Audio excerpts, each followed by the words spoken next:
Subscribe now and press the bell icon. Never miss an update. नमस्कार मोर समस्त साहित्य अनुरागी को हार्दिक भाव स्वागत करुच्ची मोर यूट्यूब चैनल इट्स रिविजन गुरु को।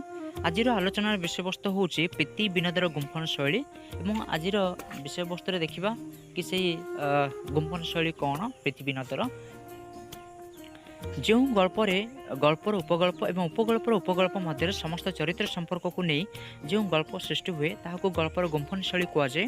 एठार प्रत्येक गल्प उपगल्प मध्य परस्पर प्रति घनिष्ठ संबंध रक्षा करे जेपरी गल्प अन्य एक गल्पर सहारा और अन्य गल्प प्रति संबंध प्रति गल्पर पठन पर गल्प सार्थकता प्रतिपादित होता है। उद्देश्यमूलक आसक्ति जो गल्प गुंफित होती प्रीति विनोद।